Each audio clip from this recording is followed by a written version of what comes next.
नमस्कार दोस्तों, स्वागत है आप सभी का एक और नई वीडियो में। चलिए देखते हैं आज की कुछ तमाम खबरें जो आपके लिए है बेहद महत्वपूर्ण। वीडियो में आगे बढ़ने से पहले बताएं कि आप ये वीडियो कहां से देख रहे हैं और वीडियो को लाइक करना ना भूलें।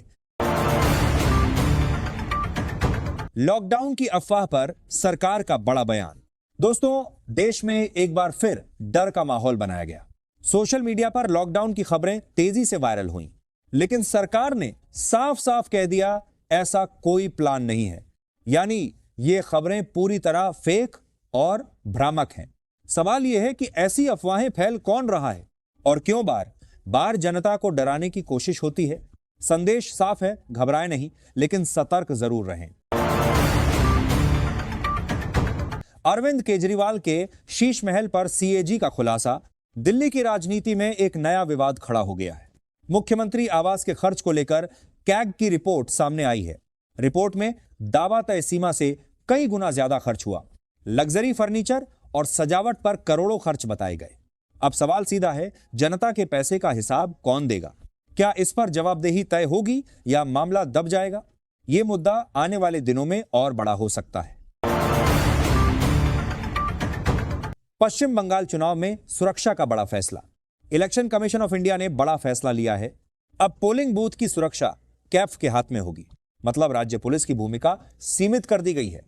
चुनाव को निष्पक्ष बनाने की कोशिश बताई जा रही है, लेकिन सवाल उठ रहा है, क्या इससे भरोसा बढ़ेगा या फिर राजनीतिक विवाद और गहरा जाएगा? बंगाल चुनाव अब और दिलचस्प हो गया है। राहुल गांधी नागरिकता केस में नया मोड़। इलाहाबाद हाईकोर्ट ने केंद्र सरकार से जवाब मांगा है। दोहरी नागरिकता के आरोपों ने फिर जोर पकड़ लिया है। मामला अब कानूनी मोड़ पर पहुंच चुका है। राजनीतिक हलकों में भी हलचल तेज हो गई है। क्या यह केस चुनावी मुद्दा बनेगा या अदालत में ही सिमट कर रह जाएगा? देश की नजर अब इस केस पर टिक गई है। भारत चीन सीमा पर बढ़ी हलचल। लाइन ऑफ एक्चुअल कंट्रोल पर गतिविधियां तेज हो गई हैं। दोनों देशों की सेना हाई अलर्ट पर है। जमीन पर तैयारी और बातचीत दोनों जारी हैं। भारत ने साफ किया है कि सुरक्षा से कोई समझौता नहीं होगा। सवाल यह है, क्या हालात फिर तनाव की ओर बढ़ रहे हैं या यह केवल रणनीतिक दबाव बनाने की कोशिश है? सीमा पर हर हलचल अब बेहद संवेदनशील हो गई है। रशिया यूक्रेन वॉर ने फिर पकड़ी रफ्तार। युद्ध के मोर्चे पर हमले तेज हो गए हैं। कई शहरों में भारी तबाही की खबरें सामने आ रही हैं। अंतरराष्ट्रीय दबाव के बावजूद संघर्ष जारी है। शांति वार्ता की कोशिशें अभी कमजोर नजर आ रही हैं। दुनिया पूछ रही है, आखिर कब रुकेगा यह युद्ध? क्या कोई निर्णायक मोड़ आएगा या यह लंबा संघर्ष और खिंचेगा? अमेरिका में चुनावी माहौल गरमाया। डोनाल्ड ट्रंप और जो बाइडेन आमने सामने हैं। चुनावी रैलियों में तीखे आरोप लगाए जा रहे हैं। नीतियों से ज्यादा अब बयानबाजी चर्चा में है। अमेरिकी राजनीति का असर पूरी दुनिया पर पड़ रहा है। सवाल यह है, क्या नेतृत्व बदलने वाला है या पुरानी नीतियां जारी रहेंगी? दुनिया की नजर इस चुनावी जंग पर है। पाकिस्तान की आर्थिक हालत खराब। पाकिस्तान की अर्थव्यवस्था संकट में फंसी हुई है। महंगाई और कर्ज का दबाव लगातार बढ़ रहा है। इंटरनेशनल मॉनेटरी फंड से राहत की उम्मीद बनी हुई है, लेकिन अभी तक कोई ठोस समाधान नहीं निकला है।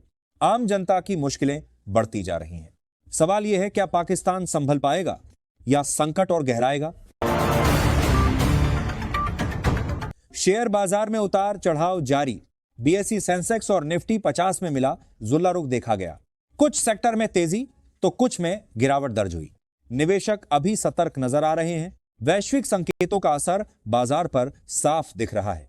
सवाल यह है, क्या यह गिरावट अस्थायी है या बाजार किसी बड़े बदलाव की ओर बढ़ रहा है? समझदारी से निवेश करना अब सबसे जरूरी है। गूगल, माइक्रोसॉफ्ट और ओपन एआई के बीच मुकाबला तेज हो गया है। नई आई टेक्नोलॉजी तेजी से विकसित हो रही है। कंपनियां एक दूसरे से आगे निकलने की कोशिश में हैं, लेकिन इसके साथ नौकरी पर खतरे की चर्चा भी बढ़ रही है। सवाल यह है, क्या आई इंसान का साथी बनेगा या रोजगार के लिए चुनौती बन जाएगा? भविष्य की यह लड़ाई अब शुरू हो चुकी है। अगर आपको ये खबरें पसंद आई तो अभी इस चैनल को सब्सक्राइब कर लीजिए, क्योंकि यहां हम आपको सिर्फ खबर नहीं, खबर के पीछे की सच्चाई बताते हैं। वीडियो को लाइक कीजिए, अपने दोस्तों के साथ शेयर कीजिए। मिलते हैं अगली बड़ी खबर के साथ, तब तक जुड़े रहिए, जागरूक रहिए। धन्यवाद।